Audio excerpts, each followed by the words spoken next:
Alhamdulillah wassalatu wassalamu ala Rasulillah sayyidina wa maulana Muhammad ibn Abdullah wa ala alihi wa sahbihi wa man tabi'a hudahu wa wala amma ba'd. Qala al-musannif rahimahullahu ta'ala wa nafa'ana Allahu bihi wa bi'ulumihi fid dharain amin. Hajara Sa'id bin Amir ila al-Madinati wa lazima Rasulullah sallallahu alaihi wa syahida ma'uhu Khaybara wa ma ba'daha minal ghazawat.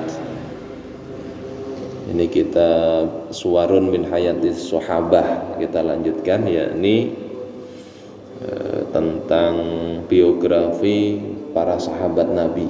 Masih melanjutkan biografinya sahabat Sa'id bin Amir al-Jumahi. Pada 2 pekan lalu kita bahas bagaimana beliau itu saat masih belum Islam itu diundang untuk menyaksikan pembantaian, pembunuhan sahabat Khubayb bin Adi. Tapi akhirnya justru itu terbayang-bayang, beliau merasa tidak mau terlibat dengan itu dan akhirnya masuk Islam. Setelah masuk Islam, Sa'id bin Amir ini berhijrah ke Madinah. Jadi sebagaimana sahabat yang lain, pindah dari Makkah ke Madinah. Walazima Rasulullah sallallahu alaihi, dan beliau itu melazimi atau senantiasa mengikuti baginda Rasulullah sallallahu alaihi wasallam. Itu mulazamah, itu begitu. Kemana aja diikuti. Dalam artian yang untuk menyertai baginda Rasul dalam dakwah beliau, dalam pengajian beliau, dalam bahkan peperangan yang diikuti Rasul, beliau ikut berperang bersama Rasul.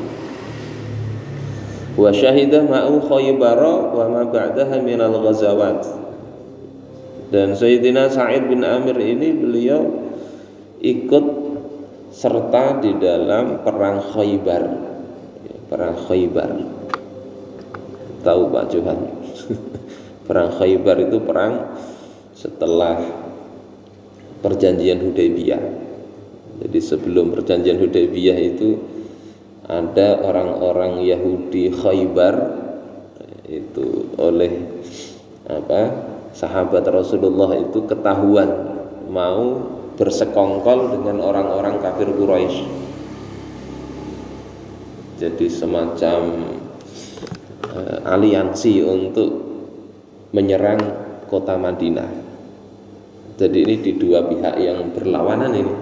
Madinah di tengah-tengah antara Mekah dengan Khaybar. Jadi ini 2 daerah yang kalau nyerang dari muka belakang. Maka kemudian Rasulullah Shallallahu Alaihi Wasallam melihat itu, beliau lakukan langkah untuk apa?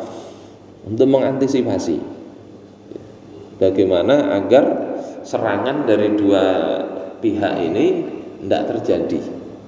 Maka beliau melakukan umrah Hudaybiyah. Ini beliau membawa sekitar 1.500 orang ngajak umrah bareng. Umrah sama-sama itu dengan sahabat. Kemudian ini umrah seperti itu karena banyak orang-orang kafir Quraisy merasa ini ada motif politik, dan memang ya betul tujuannya umrah, tapi kan dakwah juga. Kalau orang-orang Mekah itu melihat, ini ternyata Nabi Muhammad banyak pengikutnya di Madinah, itu kan mereka bisa ikut Islam. Karena itu orang kafir Quraisy itu melakukan upaya agar tidak sampai ke Madinah, tidak jadi umrah itu. Nah, sampailah di Hudaybiyah. Di Hudaybiyah itu dicegat, jadi tidak boleh masuk, mau umrah dihalang-halangi. Akhirnya terjadi, panjang ceritanya itu, terjadilah perjanjian Hudaybiyah, yakni intinya gencatan senjata selama 10 tahun. Orang kafir Quraisy tidak boleh nyerang, Nabi juga tidak boleh nyerang. Yang berhasil berarti 1 kan? Orang kafir Quraisy tidak bisa nyerang. Sementara persekongkolan tadi kan orang kafir Quraisy mau dengan orang Khaybar ini menyerang Madinah. Satu berhasil diikat dengan perjanjian pasca atau setelah pulang dari Hudaybiyah, Rasulullah Shallallahu Alaihi Wasallam segera mengutus, mengirim, memobilisir pasukan beliau mendatangi Khaybar, terjadilah perang Khaybar itu. Nah itu kehidupan Rasul. Jadi beliau itu mikirkan umat betul-betul ini. Ini mau diserang dari dua sisi, satunya diikat dengan perjanjian, satunya segera diselesaikan. Nah, kalau bukan strategi yang pinter itu hancur kaum muslimin.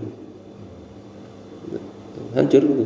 Diserang itu Yahudi Khaybar itu orang yang kuat betul itu.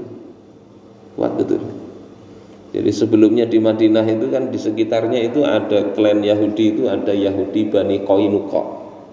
Pertama, yang kedua Bani Nadir, yang ketiga Bani Quraidah. Tiga-tiganya ini awalnya ada perjanjian dengan Nabi, perjanjian damai. Tapi mereka ingkari ini. Saat lihat kaum muslimin lemah, mereka nyerang atau berencana menyerang. Maka oleh Rasulullah tiga Yahudi ini kan diselesaikan. Bani Qainuqa diusir, Bani Nadir diusir, Bani Quraidah lebih parah lagi. Oleh Sayyidina Sa'ad bin Mu'adz itu pasukan yang mau menyerang kaum muslimin saat kaum muslimin menghadapi musuh besar, yakni pasukan Ahzab. Ada perang Ahzab atau perang Khandaq. Perang Khandaq itu yang kaum muslimin bikin parit. Yang dihadapi 10.000 pasukan gabungan orang-orang musyrik Arab dengan orang Quraisy itu. Jadi kabilah-kabilah bersatu 10.000, kaum muslimin di Madinah cuma 3.000. Tapi ada parit. Nah di belakang ini Yahudi Bani Quraidah mau ada hubungan dengan orang Quraisy, mau menyerang 700-an gitu. Pasukannya 700 mau menyerang dari belakang, sehingga sahabat ini rasa katu-katu di depan 10.000 Quraidah itu mau nyerang. Nah itu kemudian ada peran ini intelijen. Ada sahabat Nabi yang mendatangi Bani Quraidah, mendatangi Quraisy kemudian dengan izin Allah, kalau diceritakan panjang. Akhirnya tidak berhasil. Orang kafir Quraisy pasukan 10.000 itu pura-pura tidak dikirim badai oleh Allah Subhanahu wa taala. Mereka lari pulang ke Makkah. Tinggal Bani Quraidah. Bani Quraidah ini dihukum oleh Rasulullah. Hukuman mati bagi para prajurit yang sudah dewasa. Kalau anak-anak, wanita, orang tua tidak diapa-apain. Ternyata itu tidak bikin jerah tidak bikin jerah. Sebetulnya kan sudah lihat contoh, ini mengkhianati kaum muslimin, hukumannya berat. Mereka Bani Qainuqa diusir, Bani Nadir diusir oleh Nabi. Ini tidak jerah-jerahnya kemudian malah bikin persekongkolan, maka hukumannya memang berat. Tidak kemudian jerah, tidak kapok, apa kalau orang Banjar itu? Jerah itu apa bahasa Banjar aja? Jarah juga lah. Karena caranya akhirnya Khaybar itu gitu juga mau nyerang kaum muslimin pula. Akhirnya didatangi oleh Rasulullah Sallallahu Alaihi Wasallam. Nah di perang Khaybar itulah banyak kemudian sulit menaklukkan Khaybar, itu sulit karena banyak bentengnya. Sehingga banyak nanti riwayat-riwayat bagaimana kejadian pada perang Khaybar menaklukkan Yahudi di sana. Setelah ditaklukkan pun itu kemudian masih banyak kejadian, banyak pelajarannya. Nah ini enggak kita ceritakan secara rinci. Kita membahas Sa'id bin Amir itu ikut terlibat, ikut berperan serta dalam perang Khaybar. Wa ma ba'daha minal ghazawat, dan ikut juga peperangan setelah perang Khaybar itu dari ghazawat. Ghazawat itu pasukan perang yang Rasulullah ikut mimpin sendiri. Sepanjang 10 tahun itu ada 27 kali Rasulullah itu memimpin pasukan sendiri. Ini kadang ya jarang dibahas. Padahal Islam ya begitu. Orang ketika menzalimi Islam tidak bisa sekedar dimaafkan. Ketika mengkhianati kaum muslimin, Rasulullah memberikan pelajaran yang tegas kepada mereka. Tapi ketika yang disakiti itu misalnya beliau sendiri karena kejahilan orang, ya pernah beliau ini sininya sampai bebekas gara-gara pakai rida atau selendang ini ditarik oleh orang Badui. Beliau sedang di pasar bersama Abdurrahman bin Auf, ada orang narik ininya, minta duit oleh Nabi kepada Abdurrahman bin Auf, kasih. Beliau kada syarik, kada marah untuk urusan itu. Tapi ketika kaum muslimin yang dikhianati, beliau kasih hukuman tegas sebagaimana kepada Yahudi Bani Qainuqa, Bani Nadir, Bani Quraidah, dan Yahudi Khaybar ini. Jadi mulai bahari kayak gitu orang-orang mereka itu. Jadi Sa'id bin Amir ikut terus Nabi dalam suasana senang maupun perang maupun susah, mengikuti Rasulullah sallallahu alaihi wasallam. Walamma intaqala an-nabiyyul karimu ila jiwari rabbih wa huwa radin anhu. Dan ketika Nabi sallallahu alaihi wasallam, Nabi yang mulia ini pindah alam kepada perlindungan Tuhannya, yakni beliau wafat dan Allah ridha kepada Nabi.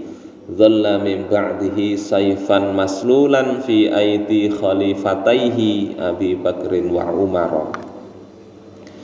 Maka beliau melanjutkan setelah wafatnya Rasul itu tetap menjadi pedang yang terhunus.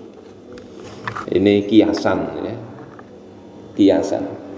Seperti Khalid bin Al-Walid itu digelari Saifullah Al-Maslul. Pedangnya Allah. Khalid bin Al-Walid. Al-Maslul itu yang terhunus. Artinya kalau ada orang macam-macam, siap aja. Ini termasuk Sayyidina Sa'id bin Amir. Beliau itu siap aja jadi alat untuk kebenaran di bawah dua khalifah Rasulullah sallallahu alaihi wasallam, yakni Abu Bakar dan Umar. Artinya disuruh apa aja hakun. Nah, itu Sayyidina Sa'id bin Amir. Kalau dalam riwayat yang lain itu apa? Jadi anak panah, tergantung yang megang. Mau dilempar kemana, diarahkan kemana. Asya masalan faridan fadzan lil mu'mini alladzi ishtaral akhirata bid dunya. Beliau hidup itu sebagai contoh teladan yang unik ya, bagi orang-orang beriman yang mereka membeli akhirat dengan dunianya, lebih mementingkan ya, wa athara mardatallahi wa thawabahu ala sairi raghabatin nafsi wa syahawatil jasad. Beliau lebih mementingkan keridhaan Allah Subhanahu wa taala, mementingkan pahala balasan dari Allah atas setiap keinginan nafsu ya, dan syahwat badan. Ini Sayyidina Sa'id bin Amir lebih mementingkan akhirat. Wa kana khalifata Rasulillah, dan adalah dua khalifah Rasulullah sallallahu alaihi wasallam ya'rifani li Sa'id bin Amirin sidqahu wa taqwahu. Ya, keduanya yakni Abu Bakar dan Umar radhiyallahu taala anhuma itu mengetahui tentang ketakwaan dan kejujuran dari Sa'id bin Amir ini. Jadi tahu, aman kada tahu nggak ada juga. Ini tahu Sa'id bin Amir ini orang yang amanah, orang yang jujur, orang yang bertakwa. Tambahan lagi orang yang pinter. Kalau sekedar jujur, amanah, takwa tapi tidak pinter, ya, ngerepotin kadang ya. Mau membantu tapi malah bisa jadi merusak. Wa yastami'ani ila nushihi. Keduanya yakni Khalifah Umar dan Khalifah Abu Bakar ini mendengar nasihat dari Sa'id bin Amir, meskipun ya, masuk Islamnya belakangan, tetapi tetap didengarkan. Jadi ini pelajaran ya, tidak duluan.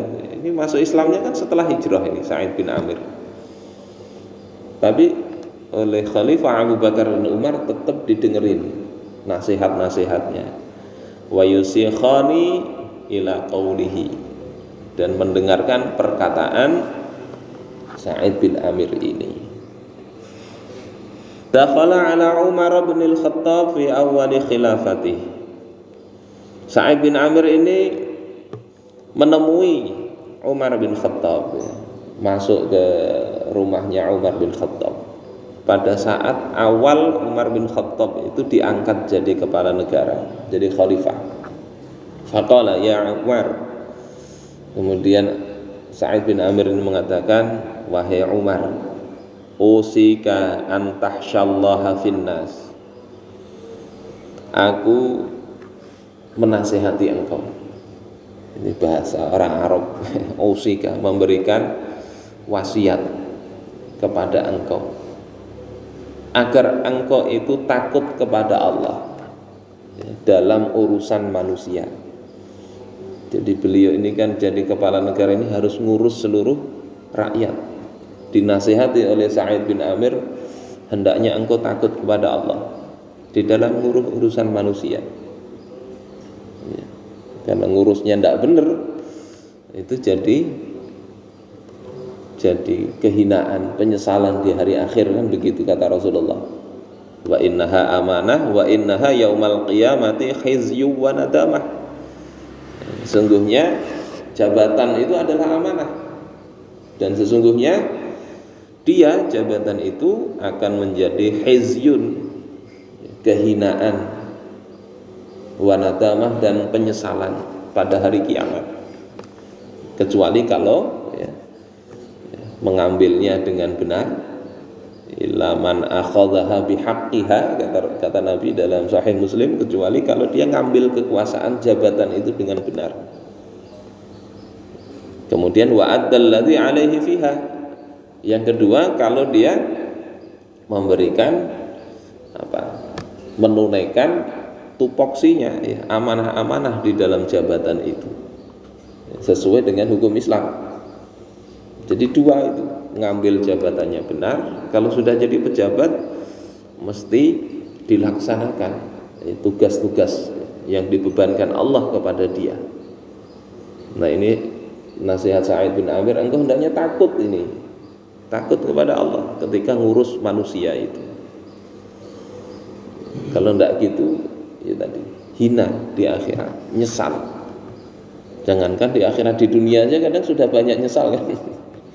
Ada berita baca kemarin itu, sudah habis 900 juta untuk apa? Jadi pejabat, daftar polisi, 900 juta keluar duit, ternyata tidak jadi. Nyesal kan, di dunia nyesal gitu. 900 juta itu jaga diusahakan, tidak usah jadi polisi gitu sudah. Andang di Pak Hadi misalnya, suruh bisnis kawah bisa banyak hasil daripada gaji itu. Ternyata tidak jadi. Jadi ada oknum yang ngambil 900 juta itu ya. Kan kasusnya itu akhirnya dicek duitnya kan ada lagi. Untuk apa? Main judi online dan kalah. Jadi yang bayar itu nyesal, yang ngambil duitnya juga tidak dapat apa-apa. Coba itu rusaknya masyarakat.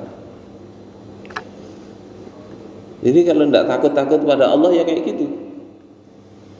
Makanya nasihat Sa'id bin Amir kepada Sayyidina Umar bin Khattab itu, usika an tahsyallaha finnas, aku wasiatkan kepada engkau agar engkau takut kepada Allah dalam mengurusi urusan manusia, wala tahsyan nasa fillah, dan agar engkau tidak usah takut kepada manusia di dalam urusan Allah Subhanahu wa ta'ala. Jadi kalau memang Allah wajibkan, Allah perintahkan engkau ngurusi rakyat itu begini loh aturannya, tidak usah takut dengan manusia. Karena yang namanya manusia itu pasti ya ada aja yang senang, ada yang enggak. Ya. Kalau sudah enggak senang, walaupun benar itu tetap salah. Ya, kalau sudah senang, salah pun jadi benar kan gitu. Jadi kalau tidak senang, benar pun jadi salah. Jangankan salah. Kalau salah ya makinnya salah. Sayyidina Umar itu di Ihya kan juga diceritakan itu. Sampai beliau itu nanya kepada Sayyidina Hudzaifah bin Al-Yaman, ya, kira-kira masyarakat ini memandang kekuranganku apa? Jadi beliau itu ingin ada juga masukan, kira-kira kurang beliau itu apa. Kata Hudzaifah, ya, tidak mau menyampaikan, ya. Akhirnya disampaikan setelah didesak berkali-kali, disampaikan. Aku mendengar manusia itu membicarakan engkau dua hal. Dua hal yang di masyarakat itu dianggap tidak enak. Pertama, engkau itu makan dengan dua lauk. Dengan dua lauk itu dianggap berlebihan. Kalau kita prasmanan bukan hanya dua lauk, ya, ambil semua itu.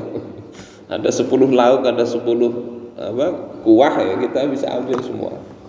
Ini Sayyidina Umar makan dengan dua jenis lauk saja itu disambati masyarakat, ada yang nyambat. Kemudian engkau itu punya sehari bisa pakai dua baju, baju siang, baju pagi, baju malam.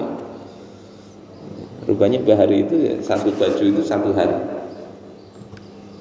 Ya, sehingga ini kepala negara, sekedar urusan makan aja ada yang mempermasalahkan, dianggap mungkin berlebihan. Selain itu ada lagi kan?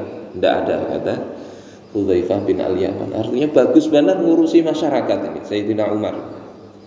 Tapi tetap aja ada yang nyambati tadi, urusan beliau makan dianggap berlebihan, baju dianggap berlebihan, padahal cuma begitu. Sehingga nasihatnya Sa'id ini, wala tahsyan nas fillah, jangan engkau takut disambati orang karena Allah Subhanahu wa ta'ala. Wa alla yukhalifa qauluka fi'laka. Yang ketiga, dan hendaklah engkau tidak menyelisihi perkataan engkau itu dengan perbuatan engkau. Jadi yang pertama suruh takut pada Allah dalam ngurus manusia. Yang kedua, jangan takut manusia dalam urusan dengan Allah Ta'ala. Yang ketiga, agar omongan engkau itu tidak menyelisihi perbuatan engkau. Ngomongnya ke kiri, perbuatannya ke kanan, berdusta. Fa inna khairal qawli ma saddaqahul fi'lu, karena sebaik-baik perkataan itu adalah perkataan yang dibenarkan oleh perbuatan. Ya Umar, wahai Umar, kata Sa'id, aqim wajhaka liman wallakallahu amrahu min ba'idil muslimin wa qaribihim. Aqim wajhaka, hadapkan wajah engkau, maksudnya senantiasa perhatikanlah kepada orang-orang yang Allah menyerahkan urusan orang itu kepada engkau, dari kaum muslimin baik yang jauh maupun yang dekat. Artinya nasihat ini suruh perhatian betul-betul, jangan ngurusi yang lain, tapi urusi umat ini betul-betul. Perhatikan, artinya harus tahu. Jangan kemudian alasan, ya tidak tahu saya. Kepala negara yang mesti tahu. Makanya dia boleh ngangkat bawahan. Ya, ada pembantu. Kalau Rasulullah itu Abu Bakar dan Umar itu dua pembantu Rasulullah dalam urusan dakwah maupun urusan pemerintahan. Anda boleh ngangkat wali atau gubernur ya, sampai ke level bawah itu kan dalam rangka mengurus rakyat sehingga tahu kondisi rakyat. Oh ini ada yang lapar, ada yang tidak punya duit, ada yang bermasalah rumah tangganya dan sebagainya, itu mestinya tahu. Sehingga memang berat urusan jadi kepala negara dan kelak akan dimintai tanggung jawabnya. Jadi ini nasihat berikutnya, harus tahu. Wa ahibba lahum ma tuhibbu li nafsika wa ahli baitik. Kemudian cintailah untuk mereka itu apa-apa yang engkau cintai untuk diri engkau dan keluarga engkau.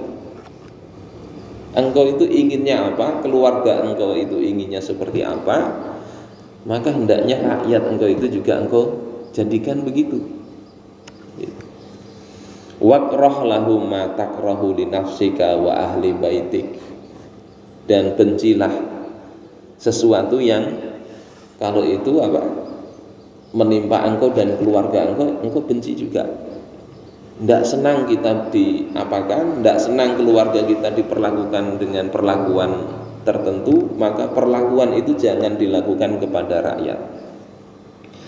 Wa khudil ghamarati ilal haqqi wa la takhaf fillahi laumata laim. Kemudian apa?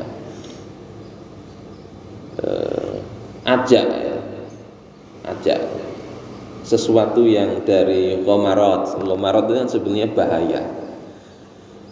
bahaya maknanya itu begitu bahaya.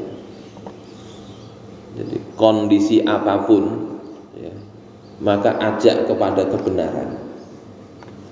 Makanya ketika masa Sayyidina Umar itu ada tahun duka cita, bukan tahun duka cita pada masa Rasul, Amul Huzn. Pada masa Umar itu ada Am Ramadah, tahun kelabu. Kalau di sini ada Jumat kelabu. Yang kasus apa dulu? 23 Mei. Putra lahir belum itu? Ya. Yang pembakaran apa itu? Mitra Plaza itu. Banyak korban jiwa. Kalau ini tahun kelabu bukan ada pembakaran, tapi ada tahun paceklik. Ada 9 bulan tidak hujan. Sehingga kekeringan, panas. Itu kan kondisi yang banyak kelaparan orang datang ke Madinah yang di kabilah-kabilah itu. Tapi perilaku langkah yang dilakukan oleh Khalifah Umar saat itu menjadi justru mengokohkan ukhuwah antar kaum muslimin. Sayyidina Abu Ubaidah bin Al-Jarrah ya, di Syam sebagai gubernur Syam ngirim bantuan, dari Mesir ngirim bantuan, sehingga kata Sayyidina Ali, ini memang bencana, tetapi bencana ini berhasil merekatkan persaudaraan kaum muslimin. Tidak seperti pada masa jahiliyah dulu. Kalau bencana seperti ini pasti banyak kejahatan. Kalau dalam kondisi paceklik, kekeringan, dulu banyak kejahatan, perampokan dan sebagainya. Tetapi sekarang enggak. Bencana ini justru menjadi ladang beramal bagi kaum muslimin di belahan daerah yang lain. Seperti itu pada masa Sayyidina Umar. Ya, kalau ada pencurian 1-2 itu wajar. Jadi kondisi yang bencana pun itu jadi sesuatu yang baik dalam artian tidak seperti dulu. Kemudian wala takhaf fillahi laumata laim, jangan engkau takut celaan orang yang mencela karena Allah Subhanahu wa taala. Maka Sayyidina Umar kemudian berkata kepada Sa'id bin Amir setelah dinasihati ini, wa may yastati'u dzalika ya Sa'id, siapa yang sanggup melakukan seperti nasihat engkau ini wahai Sa'id? Nasihatnya kan bagus benar. Siapa yang sanggup melakukan itu? Faqala yastati'uhu rajulun misluka. Kata Sa'id, yang mampu itu ya adalah orang seperti engkau ini mampu. Wal mimman wallahumullahu amra ummati Muhammadin, yakni di antara orang yang Allah telah angkat engkau untuk mengurusi urusan umatnya Nabi Muhammad.